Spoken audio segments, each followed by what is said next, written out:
It's common to observe that his assault has been slower, more painful, and less successful than he'd hoped, and most commentators expected. That he still has taken only a handful of tiny population centres and has not conquered a single major city. So that's important. It's also important that he's failed to so far shut Ukraine off from the Black Sea, which is where it has most of its trade and most of its contact with the outside world. And of course, he's taking larger losses than anybody had predicted because of the Ukrainian resistance, but also because of the weaponry that the NATO powers have been able to supply and others have supplied as well. But having said all of that, he is still in Ukraine.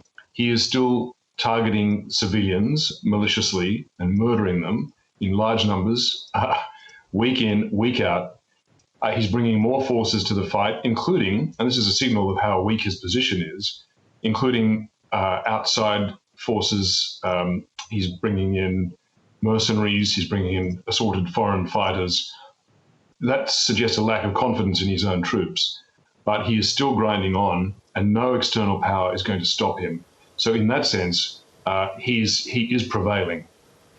Latest polls suggest most Americans approve of sanctions on Moscow. What do you read into this and the overall reaction of US citizens?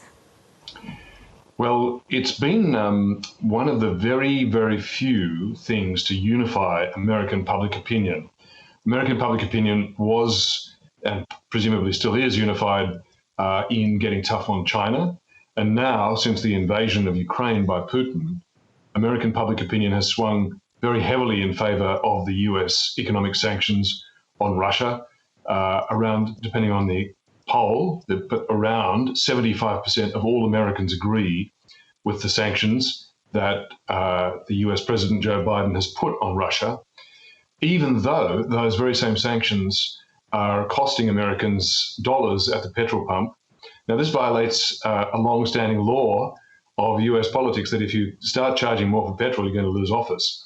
But even when reminded of that, the fact that their petrol price has gone up, Americans are still overwhelmingly, both Democrat and Republican, united in supporting these sanctions. And Peter, what lessons is Beijing taking from this war where Taiwan is concerned? And similarly, how is this affecting Taipei?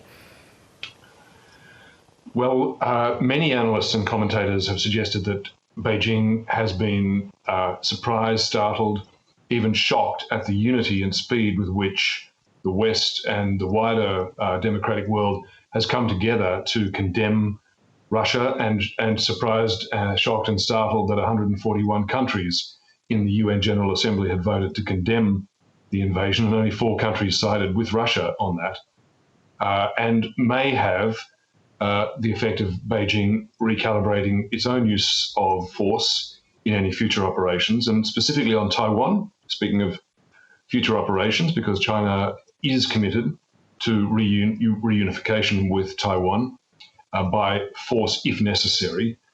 We've seen a real, I would emphasize 2 changes in Taiwan.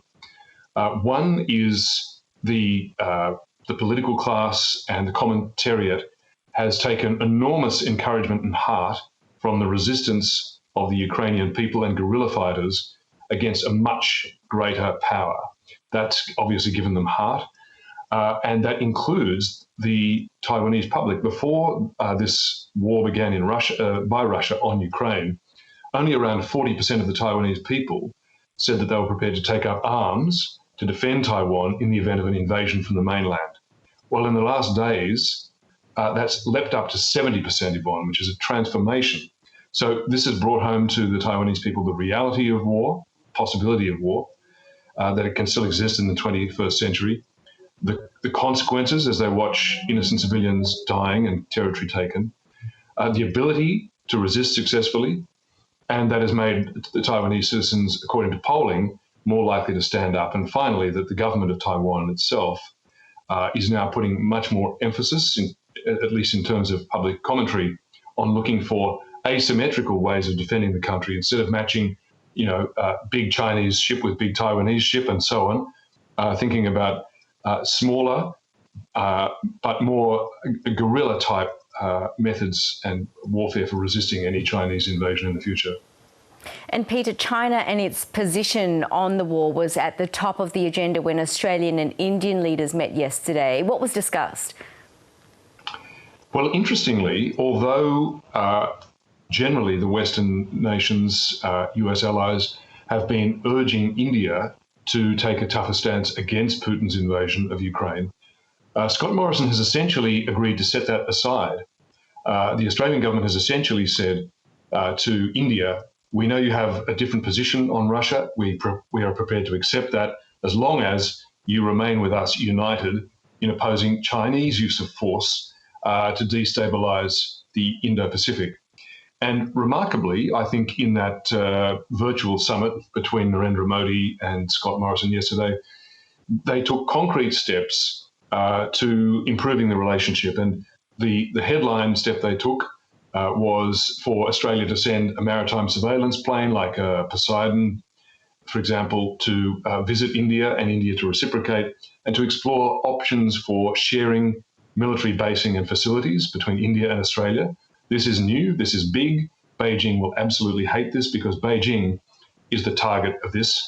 There have been other measures as well to ease access for people from each country to the other, for skilled workers, to recognise each other's educational qualifications for teachers and so on, for example, as well as the free trade agreement, which they're still negotiating and remains on the table, and the two leaders have committed to finishing by the end of this year. So it's a lot of advance in a relationship that has been essentially stagnant for decades. Fascinating to talk. As always, Peter Hartcher, thanks so much. Pleasure, Yvonne.